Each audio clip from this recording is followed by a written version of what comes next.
देखिए, ये तो हमने कल एक खबर ब्रेक की है कि अब आतंकी गतिविधियां जो है वो जम्मू कश्मीर घाटी में देखने को मिलेगी, तो उसी को टैकल करने के लिए स्लीपर सेल जो OGW उसको है पहले ही इस नेक्सस को डिस्ट्रॉय करने के लिए SIA की तरफ से जो है दक्षिणी कश्मीर में 25 से ज्यादा जगहों पे जो है SIA की रेड चल रही है, जहां पे भी OG नेटवर्क है, जहां पे भी टेरर एसोसिएशन उनके घर पे छापेमारी जो है हमने 22 अप्रैल 2025 से देखने को मिली। लेकिन आज जो है SIA भी मैदान में कूद पड़ा और टेरर एसोसिएटेड स्लीपर सेल जो OGW उनके खिलाफ जो है सख्त से सख्त कार्रवाई करने की जरूरत है, ताकि आने वाले समय में ऐसी आतंकी घटनाएं जो है कश्मीर घाटी जम्मू कश्मीर घाटी में देखने को ना मिले। हमने लगातार देखा कि जब भी कश्मीर घाटी में अमन होता है, शांति होती है, तो आतंकी जो है अपनी प्रेजेंस दिखाने के लिए आते ऐसे हमले अंजाम देते हैं, जिससे कहीं ना कहीं लोकल सिक्योरिटी फोर्सेस या बाकी पर्यटकों को नुकसान पहुंचाया जा सके। तो उस चीज को पहले ही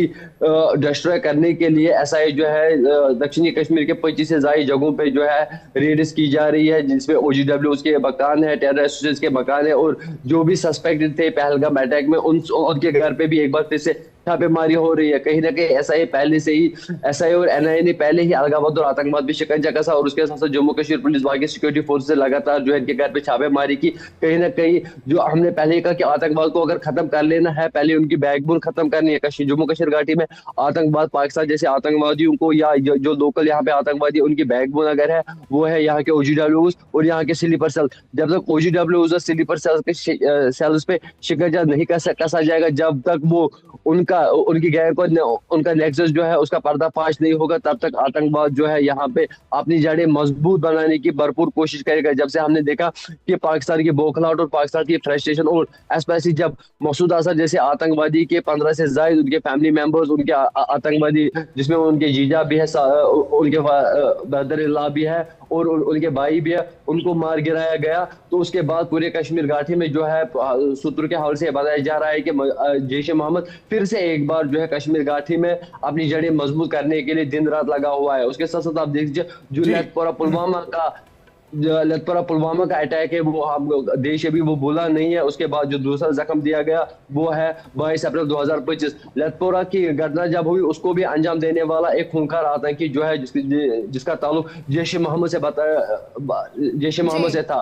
तो कहीं ना कहीं जैश ए मोहम्मद अपनी पूरी कोशिश कर रहा है कि कैसे फिर से जम्मू कश्मीर घाटी में अपनी मैं जड़ें इसी बात मजबूत का जो करे। जिक्र है ना वो संजीत जी से कर रहा था कि ये टेररिज्म को लेकर क्या कुछ कहा गया है, ये बहुत अहम है। संजीत जी, हम बात कर रहे थे 1999 की।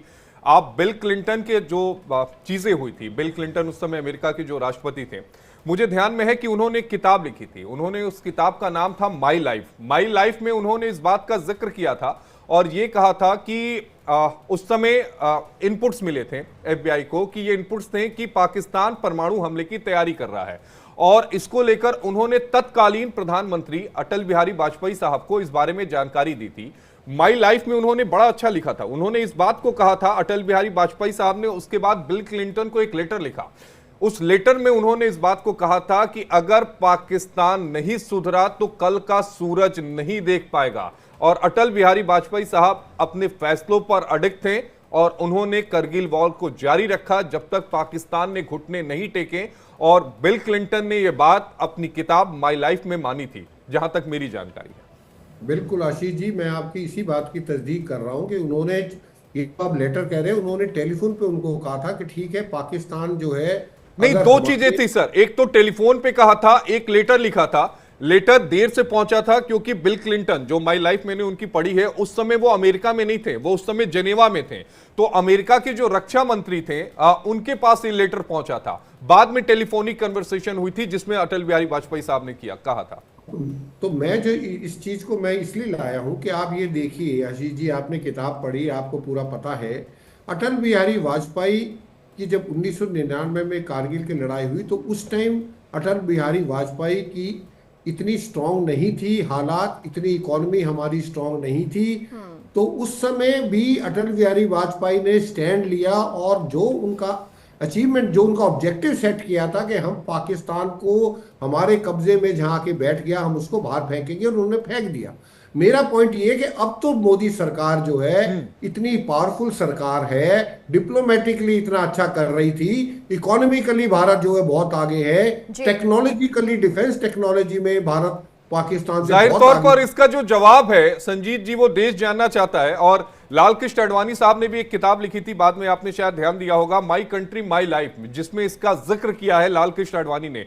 हमारे साथ प्रेम कौशिक जुड़े हुए हैं। बिल्कुल, हमारे साथ प्रेम कौशिक भी लगातार मथुरा से जुड़े हुए हैं। प्रेम, अगर हम बात करें यहाँ पर सावधानियों की, अलर्टनेस की, तो फिलहाल यूपी में भी कुछ ऐसे जिले हैं, कुछ ऐसी जगह हैं जहाँ पर हाई अलर्ट कर दिया गया है, यानी कि यहाँ पर भी लगातार ये खतरा बना हुआ है, कोई बड़ी घटना को आतंकी अंजाम दे सकते हैं, लेकिन इस बार बचेंगे नहीं, भारत उन्हें छोड़ेगा नहीं, क्योंकि साफ कर दिया गया है कि अगर कोई भी आतंकी घटना घटती है तो उसे एक्ट ऑफ वॉर के तहत ले लिया जाएगा और फिर पाकिस्तान को मुंह तोड़ जवाब दिया जाएगा, क्योंकि पाकिस्तान की फितरत है कि वो सीधे तौर पर अगर आक्रमण नहीं कर पा रहा है, अगर भारत उसका मुंह तोड़ जवाब दे रहा है तो वो कोशिश करेगा आतंकियों को घुसाए और कोई ना कोई वारदात करवाए। जी बिल्कुल, देखिए जिस तरह से मुख्यमंत्री योगी आदित्यनाथ ने पहले दिन से हाईलाइट यूपी में घोषित कर दिया था और सीधी तरह से आम नागरिकों को किसी भी तरह की परेशानी ना हो या आम नागरिक के साथ में कोई घटना घट ना सके, इसको लेके खास जोर दिया जा रहा है। जो मंदिरों के आसपास के जो क्षेत्र हैं वहां पर निगरानियां बढ़ा दी गई है और साथ साथ जो बाहर से लोग आ रहे हैं उन पर भी निगरानी रखी जाएगी, उनकी चेकिंग की जा रही है। और जिसके साथ साथ जैसे मथुरा में राजस्थान है, हरियाणा बॉर्डर है, इन पर चौकसी बढ़ा दी गई है। जो बाहर से लोग आ रहे हैं, जो संदिग्ध अगर कोई भी व्यक्ति लग रहा है तो उससे विशेष पूछताछ की जा रही है। शहर में एंट्रियाज है, उन चेकिंग बढ़ा दी गई है। मंदिरों के आसपास जो होटल्स हैं और जो लोग होटलों में रुके हुए हैं उनसे पूछताछ की जा रही है। लगातार यहाँ पर बैठकें उच्च अधिकारी द्वारा की जा रही है। दस्ता हो, चाहे इंटेलिजेंस के लोग हो, चाहे LIU की टीमें हो, चाहे RRF हो, इनके द्वारा जो है लगातार चेकिंग की जा रही है, पैदल गश्त किए जा रहे हैं और लोगों को समय समय पर। नहीं प्रेम कौशिक, आप ये कह रहे हैं कि जो लोग होटल में रुके हुए हैं उनसे पूछताछ हो रही है और चेकिंग की जा रही है, किस तरीके की पूछताछ की जा रही है? रैंडम पूछताछ की जा रही है या जिन लोगों पर कोई संदिग्ध नजर आ रहा है उनसे पूछताछ की जा रही है? क्योंकि मथुरा वृंदावन तो हजारों लाखों सनातनियों, करोड़ों सनातनियों की आस्था का केंद्र है और बड़े पैमाने पर गीतू वहां पर लोग जाते हैं, इसलिए समझना बेहद जरूरी है कि किस तरह की चेकिंग चल रही है इस समय, हालात क्या है। अगर कोई मथुरा वृंदावन जाना चाहता है तो क्या वहां पर चेकिंग में समय लगेगा? ये सारी जानकारी आप दर्शकों को दी। देखिए आदित्य, मैं सबसे बड़ी बात एक बता देता हूँ, 26/11 में जो कसाब आरोपी था उसका नेटवर्क भी उस समय मथुरा में भी पाया गया था। उसको लेकर जब से 26/11 हुआ है और ये कनेक्शन पाया गया था, उसको लेकर अब मथुरा में लगातार चेकिंग बढ़ा तो दी गई है, लेकिन जो लोग श्रद्धालु होटलों में रखे गए हैं उनकी रैंडम चेकिंग तो की जा रही, पूछताछ की जा रही है। अगर कोई भी व्यक्ति संदिग्ध पाया जाता है तो उससे विशेष करके कड़ी तरीके से पूछताछ की जा रही है। जो लोग आ रहे हैं उनसे उनके आधार कार्ड के माध्यम से उनकी आइडेंटिटी देखी जा रही है और होटल वालों को, जो होटल संचालक है, होटल मालिक है, उनको विशेष दिशा निर्देश दिए गए कि अगर कोई भी व्यक्ति अगर संदिग्ध मिलता है तो वह पुलिस को सूचित करें और ऐसे लोगों को खास कर अपने होटल में जगह ना दें। बिल्कुल बिल्कुल, ये बहुत ज्यादा बड़ी एडवाइजरी है कि अगर कुछ भी संदिग्ध दिखता है, कोई व्यक्ति संदिग्ध, कोई सामान संदिग्ध, तो तुरंत उसकी सूचना, श्रद्धालु अगर दर्शन करने के लिए पहुंच रहे हैं तो एहतियात बरतते हुए ये सभी का फर्ज है कि इसकी सूचना पुलिस को दे दी जाए, क्योंकि लगातार जिस तरह से अलर्ट जारी किया गया है इसमें सभी नागरिकों की भी ये जिम्मेदारी हो जाती है कि वो भी अपनी जिम्मेदारी निभाएं और इस तरह की किसी भी संदिग्ध वस्तु और व्यक्ति की सूचना तुरंत आगे बढ़ा दी जाए। और ये बेहद अहम है गीतू, क्योंकि अभी कसाब का जिक्र कर रहे थे प्रेम कौशिक, मुझे वो वाकया याद आता है कि जब कसाब पकड़ा गया था तो उसके पास एक ड्राइविंग लाइसेंस मिला था और वो ड्राइविंग लाइसेंस जो था वो मथुरा से जारी किया गया था, वो फर्जी ड्राइविंग लाइसेंस मथुरा से जारी किया गया था, जिस कनेक्शन का जिक्र जो है वो हमारे प्रेम कौशिक जो हमारे सहयोगी हैं वो बता रहे थे। दृष्टि भी हमारे साथ जुड़ी हुई है गीतू। बिल्कुल, और दृष्टि आपसे भी हम यही जानना चाहेंगे क्योंकि जिस तरह की हलचल अब काफी तेज होती हुई दिखाई दे रही है, बैठकों का दौर एक बार फिर से शुरू हो गया है, अब आगे की रणनीति पर विचार करना होगा। अगर बात की जाए आज की बैठकों की तो कौन कौन सी बैठक आज दिल्ली में होने जा रही है? देखिए, कल तो पहले से ही तय था कि 12 मई को और 12 बजे एक बैठक होनी थी, लेकिन पहले ये था कि किन शर्तों पे ये सीज फायर हुआ है, लेकिन अब ये तय होगा कि जो सीज फायर तोड़ा है पाकिस्तान ने उसको क्यों तोड़ा है, क्या चीज़ें इसमें और ऐड हो सकती हैं और अब भारत का रुख क्या रहेगा। अभी तक फिलहाल कोई बैठक की अभी तक कोई जानकारी नहीं है, लेकिन हाँ बहुत ही जल्द ही तीनों सेना अध्यक्षों और प्रधानमंत्री के बीच और NSA डोभाल के बीच में बातचीत हो सकती है। इसकी अभी जानकारी पूरी तरीके से नहीं मिली, लेकिन ऐसा अंदेशा है। देखिए आशीष, मैं आपको बताना चाहूंगी, आशीष ने जिन 7 चरणों की बात की थी, ठीक है, बिल्कुल जी आशीष ने अपनी बात पूरी करिए, की बात की थी, उसमें हम बताना चाहेंगे कि उसको मिलिट्री की भाषा में एस्केलेशन लैडर बोलते हैं। और भारत इस समय, आपने कहा था कि 6 चरण तक है और 7वां चरण आपने बताया था कि पूर्ण सर्वनाश का है, यानी कि रैंप ऑफ का है। भारत इस समय उसके साथ 4 चरण अभी तक बीत चुके हैं। देखिए आपने कहा था ना कि 2 तरीके से आप सेना को खुली छूट दी जाती है, वो किस तरीके से छूट दी जाती है। देखिए पहला चरण जो था कूटनीतिक विरोध का था, दूसरा था आर्थिक प्रतिबंध जो हम लगा चुके थे, तीसरा था सेना की तैयारी हमारी जो हो चुकी थी, और चौथा था सीमित झड़प जो कि सर्जिकल स्ट्राइक हमने की थी, और 5वां है पूर्ण युद्ध जिसमें थल सेना, वायु सेना और नभ सेना ये पूरी तरीके से युद्ध को छोड़ दे। इसी की आशीष हम लोग बात कर रहे थे कि पूरी छूट दे दी गई है सेना को कि अपनी तरीके से युद्ध को शुरू करें। आप ये कहना चाह रही हैं कि 5वें चरण के लिए छूट मिल गई है, यानी सीधे सीधे हमला करने की इजाजत मिली है, आप ये कहना चाह रही है दृष्टि? देखिए बिल्कुल सेना को पूरी तरीके से छूट दे दी गई है, लेकिन किस तरीके से शुरू किया जाएगा ये अभी मैं यही बार बार कह रहा हूं ना कि छूट का मतलब यहां पर क्या है दृष्टि, यहीं पर कंफ्यूजन हो रहा है कि छूट का मतलब क्या है। छूट का मतलब जवाबी कार्रवाई करना है या छूट का मतलब सीधा हमला करना है? संजीत जी हमारे साथ जुड़े हुए हैं। संजीत जी, ये कंफ्यूजन की स्थिति है कि यहां पर छूट का मतलब क्या है?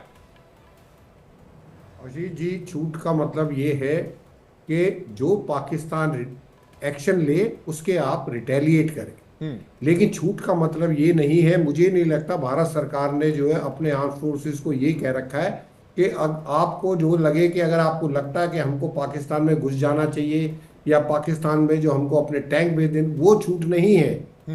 तो ये छूट का मतलब सिर्फ यह है कि आपकी दूसरा आदमी आपकी पिटाई कर रहा है, आप अपनी मर्जी से लात मारो, जूते मारो, थप्पड़ मारो। कर्नल संजीत सर, आपसे समझना चाहेंगे कि आखिर कब तक इसी तरह से जवाबी कार्रवाई की जाएगी? कोई बड़ा एक्शन क्यों नहीं लिया जा रहा है? अगर ठीक है, अगर हम सिर्फ जवाबी कार्रवाई करेंगे तो कैसे हम ये माने कि पाकिस्तान को सबक सिखा पाएंगे, या जो हमारा उद्देश्य है कि आतंक का सफाया करना, वो कैसे हो पाएगा? गीतू जी, ये मैं आपको यही आप बोल रहे थे कि अभी के जो अब के बारी हुआ तो हम जो मुंह तोड़ जवाब दें। मैं कह रहा हूं कि आप अगली बारी का इंतजार क्यों कर रहे हो? क्या ये जो 22 अप्रैल को पहलगाम में हुआ है, क्या वो एनएफ रीजन नहीं है? क्या वो उतना टेरर एक्ट नहीं है? अब ये कह रहे आगे टेरर एक्ट होगा तो it will be considered as act of war, तो इसको क्यों नहीं हम एक्ट करवा वॉर मानते हैं पहलगाम को? और ये जो कार्रवाई कर रहे हैं, और ये जो अभी दृष्टि जी बोल रही थी एस्केलेशन लेडर का, अभी एस्केलेशन लेडर में तो अभी वहां तक पहुंचे ही नहीं है जहां पे हम पाकिस्तान को डिटरेंट दे सके कि पाकिस्तान आगे से हमला करने या दहशतगर्दी के बारे में 100 दफे पहुंचे। अभी तो पाकिस्तान है। संजीत सर, एक चीज और बताइएगा सर, एक बड़ा सवाल ये भी है क्योंकि जिस तरह से हम देख रहे हैं सीज फायर का उल्लंघन कर दिया, यूएस ने मध्यस्थता की, ट्रंप कहते हैं कि ठीक है मैं मध्यस्थता कर रहा हूं और अब संघर्ष विराम हो गया है, सीज फायर हो गया है, लेकिन उसके बाद इसे तोड़ने के बाद क्या यूएस की तरफ से कोई कार्रवाई नहीं की जाएगी पाकिस्तान के लिए? क्या यूएस के शब्दों का कोई मोल नहीं है, कोई अर्थ नहीं है? आखिर अगर सीज फायर होता है, उल्लंघन किया गया, तो अब किसी न किसी तरह से पाकिस्तान को, यूएस को सबक सिखाना चाहिए। डोनाल्ड ट्रंप साहब का उसके बाद सीज फायर उल्लंघन के बाद कोई ट्वीट दिखा नहीं मुझे, आपको दिखा हो तो बता दीजिए। तो कोई मायने नहीं है फिर डोनाल्ड ट्रंप ने जो बात रखी, इसके कोई मायने नहीं है? पाकिस्तान किसी को कुछ नहीं मानता। संजीत जी, पहले आप ये बताइए, ट्रंप साहब का कोई ट्वीट देखा कि नहीं देखा आपने सीज फायर उल्लंघन के बाद? मैंने कोई ट्वीट नहीं देखा है, और डोनाल्ड ट्रंप साहब अनप्रेडिक्टेबल आदमी है। उन्होंने तो ये कहा था कि मैं 24 घंटे में आने के बाद यूक्रेन और रशिया का युद्ध बंद करा दूंगा, करा दिया। उन्होंने तो इजराइल और हमास की अच्छी वाली सीज फायर हो गई थी, उसके बाद डोनाल्ड ट्रंप के आने के बाद इजराइल ने वो सीज फायर भी तोड़ दी। तो जहां तक मेरा ताल्लुक है, ये हमको why are we dependent on America for everything? जब बंबई अटैक होता है तो हम जाके रोते हैं कि जी अमेरिका को, कि जी पाकिस्तान ने अटैक कर दिया।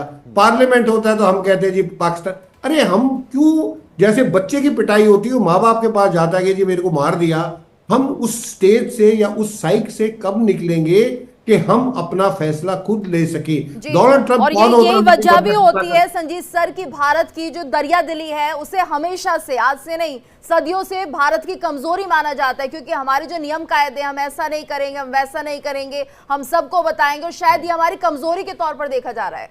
ये कमजोरी है, देखा नहीं जा रहा है। आप जो विक्टिम कार्ड, हम हमेशा विक्टिम कार्ड खेलते हैं कि जी हम तो बड़े अच्छे हैं, लेकिन जो है हमारा दुष्ट जो पड़ोसी है वो बहुत खराब है।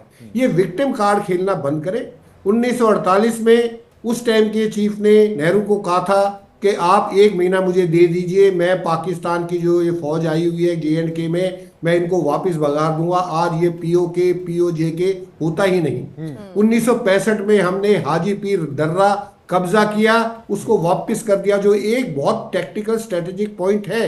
नंबर तीसरा, 1971 में हमने 93,000 सैनिकों को वापस कर दिया, बदले में कुछ नहीं मिला। बिल्कुल, ये तो बहुत बड़ा और आपने 1948 का जिक्र किया, मुझे 1948 का वाकया याद है कि 1948 में जब हरी सिंह साहब वहां के राजा हुआ करते थे जम्मू कश्मीर के, और उस समय जब पाकिस्तान की तरफ से 20,000 से ज्यादा ये लड़ाके भेजे गए थे, कबायली भेजे गए थे, उसी समय अगर हमें तुरंत हमारी तरफ से एक्शन लिया जाता और रोक दिया जाता तो जाहिर तौर पर जो हिस्सा अभी POK का, कश्मीर का पाकिस्तान के पास है, वो कभी जाया नहीं जाता। हमने 3 दिनों का वक्त लिया और उन 3 दिनों में कश्मीर के कुछ हिस्सों पर पाकिस्तान ने कब्जा किया और बाद में कुछ हिस्सा उसने चीन को दे दिया। संजीत जी।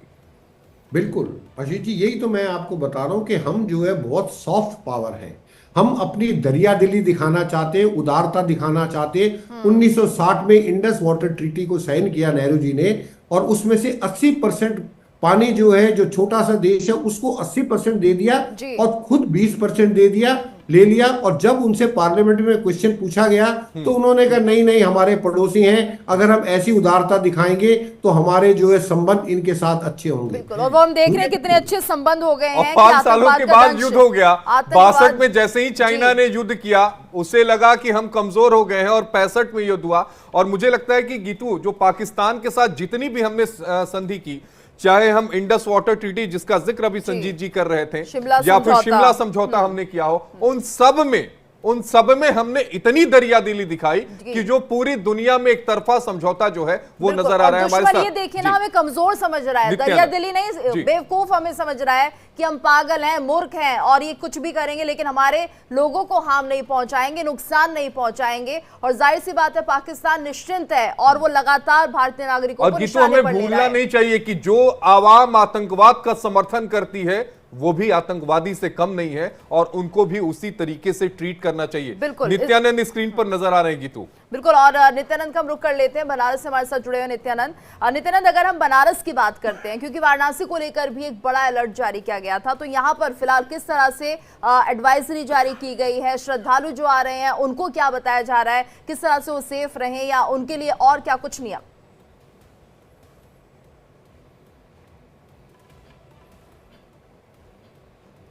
नित्यानंद, अनम्यूट कर लीजिए, आपकी आवाज नहीं आ रही है।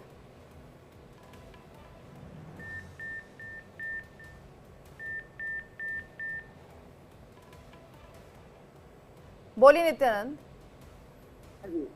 तो देखिए, पूरे देश में ही अलर्ट जारी है। इसी क्रम में प्रदेश में रेड अलर्ट जारी किया गया है। साथ में जितने धार्मिक स्थल हैं वहां की सुरक्षा बढ़ा दी गई है।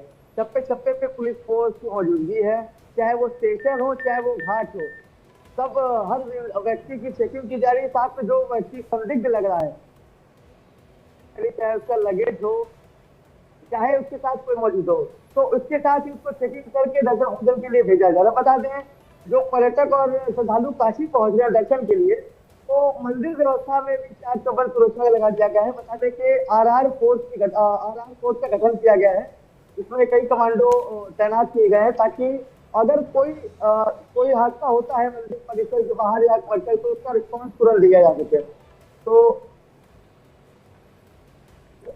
नित्यानंद, इस बात का भी जिक्र करिए और बताइए कि जो काशी विश्वनाथ मंदिर है वहां पर जो सुरक्षा है वो बढ़ा दी गई है। NSG, CRPF, CISF, RPF, PSC, NDRF की जो 2 टुकड़ियां हैं वो तैनात की गई हैं। बनारस स्टेशन और कैंट स्टेशन, इन दोनों स्टेशनों पर जो सुरक्षा बढ़ाई गई है उसके बारे में विस्तृत जानकारी दीजिए। गहन चेकिंग अभियान बनारस में चल रहा है। 2006 को बनारस का भूला नहीं जा सकता है जब संकट मोचन मंदिर पर आतंकवादी हमला हुआ था। पूरी जानकारी दीजिए, सुरक्षा व्यवस्था में क्या कुछ किया गया है, इनहेंस कैसे किया गया है, तलाशी अभियान कैसे चल रहा है, बताइए। जी 2006 के हमले के बाद से काशी में जो सुरक्षा व्यवस्था उसको बढ़ा दी गई थी। बता दें कि जो आरती स्थल है काशी का, शीतला घाट, उसके घाट पे भी बम ब्लास्ट हुआ था। इसके बाद से घाट पे भी गश्त लगाई जा रही, लगातार पुलिस मौजूद है। जल पुलिस, एटीएस कमांडो भी तैनात है, जो कि संदिग्ध व्यक्ति को तुरंत रूप से उनके लगेज के साथ चेकिंग कर रहे हैं और सामान्य लोगों के पीछे की जा रही है। बात है कैंट स्टेशन की, तो स्टेशन पे आते ही आपका प्रॉपर चेकिंग करके आपके डिटेल्स वगैरह लेने के बाद ही आपको छोड़ा जा रहा है। इसके साथ ही काशी विश्वनाथ मंदिर की बात की जाए तो काशी विश्वनाथ मंदिर में हर समूह का एक गठन किया गया है, जिसको RR फोर्स का नाम दिया गया, रैपिड रिस्पॉन्स फोर्स का नाम दिया गया है, उसका गठन किया गया है, जिसमें 15 कमांडो की स्पेशल टीम बनाई गई है, जिनको लेटेस्ट जो हथियार है उनके साथ तैनात किया गया है ताकि किसी प्रकार की अनहोनी ना हो पाए।